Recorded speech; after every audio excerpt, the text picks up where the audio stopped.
వేణుస్వామి మీద నడుస్తున్నటువంటి విషయాన్ని పరిశీలించినట్లయితే వేణుస్వామి మనుషుల యొక్క మానసిక బలహీనతల్ని ఆధారంగా చేసుకుని వాళ్ళ బలహీనతల్ని సొమ్ము చేసుకుంటూ వారిని దోచుకుంటున్న విధానాన్ని ఒక బ్రాహ్మణుడిగా నేను ఖండించడం జరుగుతోంది. వాస్తవాన్ని చూసుకుంటే అతను చేసే మోసాలకి బ్రాహ్మణ కులాన్ని అడ్డంగా పెట్టుకోవడం తప్ప అతను బ్రాహ్మణ కులానికి కానీ బ్రాహ్మణులకు కానీ ఏమాత్రం సంబంధం లేనటువంటి వ్యక్తిగా తెరమాయించడం జరుగుతోంది. అతను ఏ రకంగా చూసుకున్నా బ్రాహ్మణ కులాన్ని అడ్డంగా పెట్టుకోవడమే తప్ప బ్రాహ్మణుడు మాత్రము కాదు. ఈ విషయాన్ని ఖచ్చితంగా తెలియజేయటం జరుగుతుంది. అందరికీ నమస్కారం. నా పేరు అనిల్ కుమార్ శర్మ. మేము ఆదిసేవ అర్చక సంఘం తరపున మాట్లాడుతున్నాము. గత కొన్ని రోజులుగా వేణుస్వామి గారిది సమస్య నడుస్తూ ఉంది బయట. ఆయన బ్రాహ్మణుల మద్దతు అడుగుతూ ఉన్నారు. కానీ ఇక్కడున్న అనేక రకాల సంఘాల్లో మాది ఆదిసేవ సంఘము. మా సంఘానికి కానీ ఆయనకి కానీ ఎటువంటి సంబంధాలు లేవు. మాలో ఎటువంటి బంధుత్వం కానీ ఆయనకి ఎటువంటి సంబంధము లేదు. ఆయన అనేక రకాల ఆహారాలు కూడా తీసుకుంటూ ఉన్నారు. మాకు ఉన్న బ్రాహ్మణ సంఘాల్లో ఎటువంటి వారు కూడా నాన్ వెజిటేరియన్స్ ఎవరూ లేరు. అందరూ కూడా వెజిటేరియన్ తోటి పూర్తిగా దైవారాధనలో ఉండేవాళ్ళం మేము. ఆయన చెప్పేదానికి కానీ మాకు కానీ ఎటువంటి సంబంధం లేదు. దీనిని అర్చక సంఘాల తరపున మేము ఖండిస్తూ ఉన్నాము. అందరికీ నమస్కారం. సమతామూర్తి భగవత్ రామానుజాచార్యుల వారి శిష్య పరంపరలో ఉన్నటువంటి మేము అనగా శాతాద శ్రీ వైష్ణవులం ఉభయ తెలుగు రాష్ట్రాలలో ఆలయ పూజారులుగా, హరిదాసులుగా, పౌరోహితులుగా ఈ సమాజాన్ని కొంత మేల్కొల్పే విశిష్టాద్వైతము హిందూయిజాన్ని మేల్కొల్పే వారులుగా ఉన్నాము. అయితే ఈ మధ్య ఈ వేణుస్వామి వ్యవహారం వెలుగులోకి వచ్చింది. ఈ వేణుస్వామి సంబంధించి మాకు కానీ ఈ మాకంటి చేత శ్రీ వైష్ణవులకి ఎటువంటి సంబంధము ఎక్కడ కూడాను సంబంధం కలగలేదు. సో వేణుస్వామి చేతాదులు అని శ్రీధర్ శర్మ గారు అన్నప్పుడు మేము ఉలిక్కిపడ్డాం. మాకు తెలియదు, అసలు ఈ వేణుస్వామే దాదాపుగా తెలియదు. అలాంటిది మాకు దీన్ని మేము ఈ 5-6 రోజుల నుంచి ఎంక్వైరీ చేస్తే మా ఎంక్వైరీలో ఎక్కడా మా కులమని తెలియదు. అతను ప్రస్తావించను లేదు. అతను ప్రస్తావిస్తే అతను మా కులమా కాదని మేము ఖండన చేసేవాళ్ళం. అతని ప్రస్తావన మా కుల ప్రస్తావన లేదు. కాబట్టి వేణుస్వామికి మా కులానికి ఎటువంటి సంబంధం లేదు. ఈ పెద్దల సమక్షంలో నేను చెప్పడం, ఈ రాష్ట్ర సలహాదారులుగా చెప్పడం లేదు. ధన్యవాదాలు. బ్రాహ్మణ జాతిలో ఉన్న వివిధ శాఖలు అన్నీ రావటం జరిగింది. ఒకటే తెలియజేస్తున్నాం, 6,000 నియోగులు తెలియజేశారు మాకు సంబంధం లేదు, మాకు బంధుత్వం లేదని. అట్లానే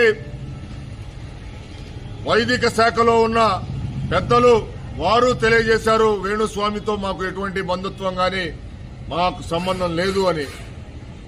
అట్లానే వైకానసులు తెలియజేశారు. వారికి కూడా ఎక్కడా ఇంటి పేరు వారి వైకానసుల్లో ఉన్నంత మాత్రాన మాకు సంబంధం లేదు, అతనితో మాకు బంధుత్వాలు లేవు, ఏమీ లేవు, అసలు మా శాఖకు సంబంధించిన వ్యక్తే కాదని వైకానసులు కూడా తెలియజేశారు. అట్లానే శాతార్థ శ్రీ వైష్ణవులు కూడా సోదరులు వారు కూడా తెలియజేయటం జరిగింది. వారికి కూడా ఎక్కడ వారి సంబంధించిన రాష్ట్ర సంఘం 48/1956 రిజిస్టర్డ్ దాంట్లో కూడా ఎక్కడ వారికి సంబంధించిన కానీ వారి పూర్వీకులకు సంబంధించి కానీ కుటుంబ సభ్యులు కానీ ఎక్కడ రిజిస్టర్ కాలేదు అని చెప్పి వారు తెలంగాణ అధ్యక్షులు, ఆంధ్ర అధ్యక్షులు కూడా చేతార్థ శ్రీ వైష్ణవులో తెలియజేయటం జరిగింది. అంటే దీన్ని బట్టి చూస్తే ఇప్పుడు అతను శ్రీ వైష్ణవ శాఖకు సంబంధించిన వ్యక్తిగా నాకు కొంతమంది తెలంగాణలో ఉన్న సోదరులు తెలియజేయటం జరిగింది. శ్రీ వైష్ణవ సంఘ నాయకులు పెద్దలతో మాట్లాడితే కుల భ్రష్టులకి మా శాఖలో అనుమతి లేదు. కుల భ్రష్టులని మా శాఖలో మేము చెప్పుకోము. అతనికి మాకు మా శాఖకు ఎటువంటి సంబంధం లేదు. శ్రీ వైష్ణవ శాఖకు అతను కావాలని శ్రీమద్ రామానుజాచార్యుల వ్యవస్థను నాశనం చేయటానికి అతను కంకణం కట్టుకున్నాడని చెప్పి మరి శ్రీ వైష్ణవ పెద్దలు తెలియజేయటం జరిగింది. దీన్ని బట్టి చూస్తే ఒకటే అర్థమవుతుంది, వేణుస్వామి ఒక నకిలీ జ్యోతిష్యుడుగా సమాజంలో అతని విలాసవంతమైన జీవితం కోసం అలవాటు పడి బ్రాహ్మణ కులాలను అడ్డం పెట్టుకుని సమాజాన్ని మోసం చేస్తున్నాడు. అతను ఉచితంగానే డబ్బులు సంపాదించాలి.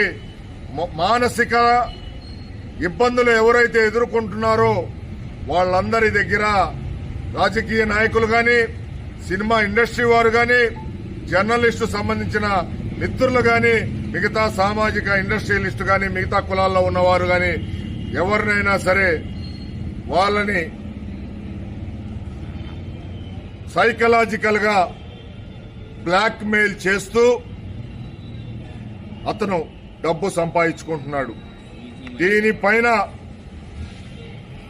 అతను ఈజీ మనీ కోసం ఈ తప్పుడు విధానాలన్నీ చేస్తున్నాడు. అతను భార్య కూడా. మేము ఒకటే తెలియజేస్తున్నాం, శాతార్థ శ్రీ వైష్ణవ సంఘాలు, బ్రాహ్మణ సంఘాల తరపున ఒక నకిలీ జ్యోతిష్యుడుగా సమాజంలో అతని విలాసవంతమైన జీవితం కోసం అలవాటు పడి బ్రాహ్మణ కులాలను అడ్డం పెట్టుకుని సమాజాన్ని మోసం చేస్తున్నాడు. అతను ఉచితంగానే డబ్బులు సంపాదించాలి. మానసిక ఇబ్బందులు ఎవరైతే ఎదుర్కొంటున్నారో వాళ్ళందరి దగ్గర రాజకీయ నాయకులు గాని, సినిమా ఇండస్ట్రీ వారు గాని, జర్నలిస్టు సంబంధించిన మిత్రులు గాని, మిగతా సామాజిక ఇండస్ట్రియలిస్టు గాని, మిగతా కులాల్లో ఉన్నవారు గాని ఎవరినైనా సరే వాళ్ళని సైకలాజికల్ గా బ్లాక్ మెయిల్ చేస్తూ అతను డబ్బు సంపాదించుకుంటున్నాడు. దీనిపైన అతను ఈజీ మనీ కోసం ఈ తప్పుడు విధానాలన్నీ చేస్తున్నాడు. అతను భార్య కూడా. మేము ఒకటే తెలియజేస్తున్నాం, శాతార్థ శ్రీ వైష్ణవ సంఘాలు, బ్రాహ్మణ సంఘాల తరపున ప్రజలందరికీ ఒకటే విన్నపం తెలియజేస్తున్నాం. దయచేసి సినీ ఇండస్ట్రీ వారు గాని, రాజకీయ నాయకులు గాని, జర్నలిస్టులు గాని, సభ్య సమాజంలో ఉన్న ప్రజలు గాని ఎవరూ వేణుస్వామిని నమ్మద్దు. అతను బ్రాహ్మణుడు కాదు.